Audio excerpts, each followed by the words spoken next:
Prices are dropping, interest rates are high, and maybe you're thinking to yourself, should I just wait this thing out? But here's the thing that nobody's telling you right now. Even if the prices go down, waiting could still cost you more in the long run.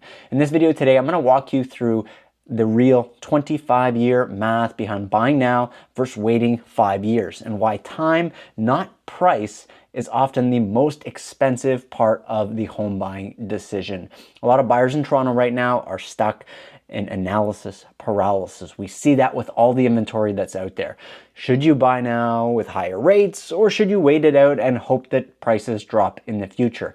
I'm hearing it every single week, and to be honest, I don't blame you for being cautious. I would be as well. But here's what most people don't realize. It's not just about what you pay for a home, it's about when you start paying the home off. So in today's video, we're going to show you two real life scenarios. We're going to go over the math. We are going to show you a scenario of what happens if you buy a $900,000 home today, what happens if you wait 5 years, rent in the meantime, and buy that same home for less. We'll look at the monthly payments, the interest, the rent, the loss, and the one thing that everybody forgets is the ticking clock on your 25-year mortgage.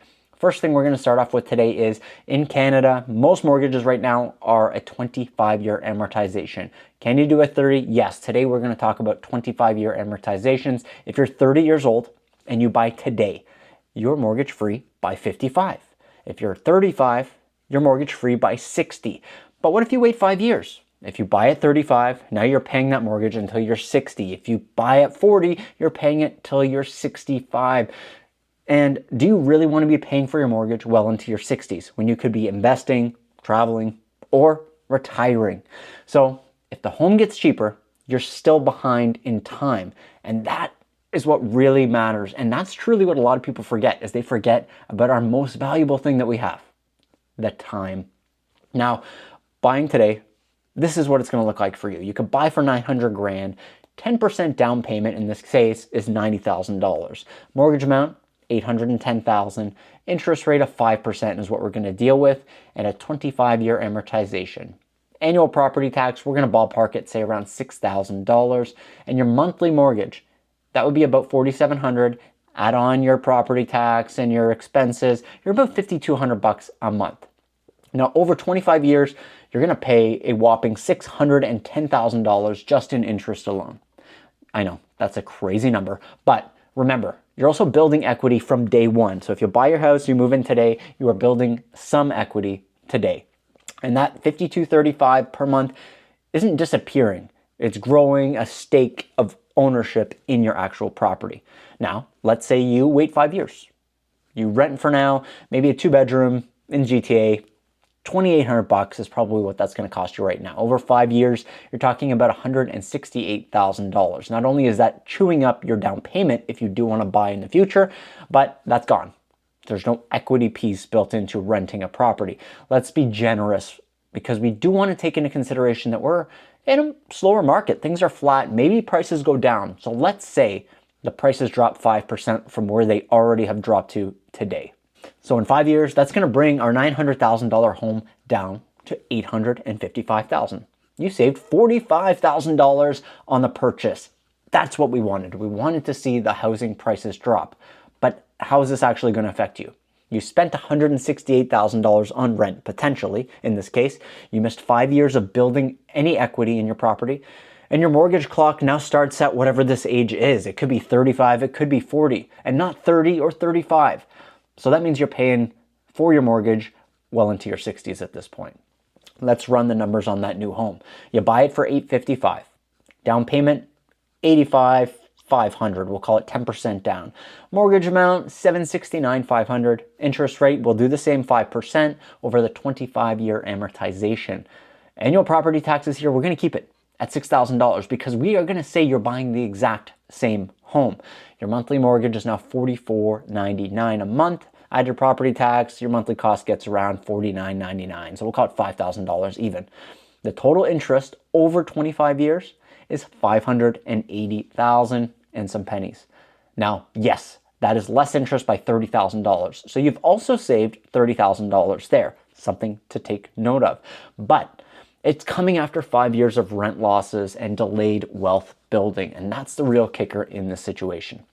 Now, I'm going to pause. I want to be very honest with you because that's what this is about.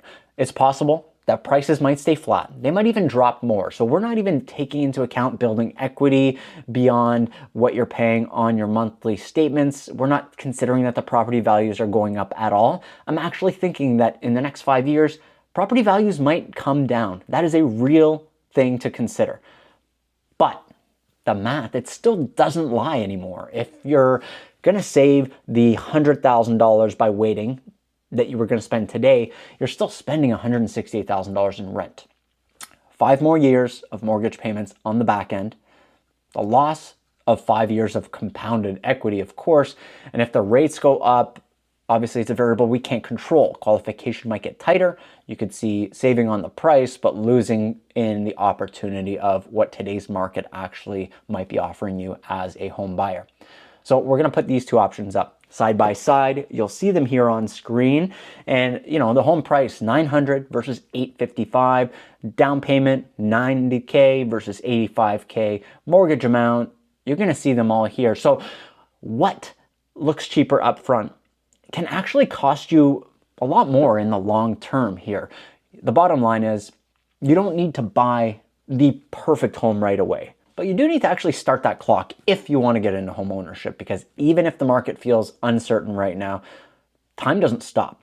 And every year you wait is more that you're paying for rent and one more year of lost equity. Now, if you want to explore real estate options, whether you're ready now or just planning to get ahead for the future, you can always text me at the number here on screen. I'm happy to have a strategy call with you and see what actually might make sense for you and your family in today's market, so we can run the numbers together and go specific into your situation. I hope the video today actually helped you think differently about buying, whether it's you want to wait longer because of the video, or maybe you want to pull the trigger sooner because you actually want to retire before you're 65 years old. We forget about the most important thing we have in life, and that is our time. And I hope the strategy we have here is going to help you save some of that.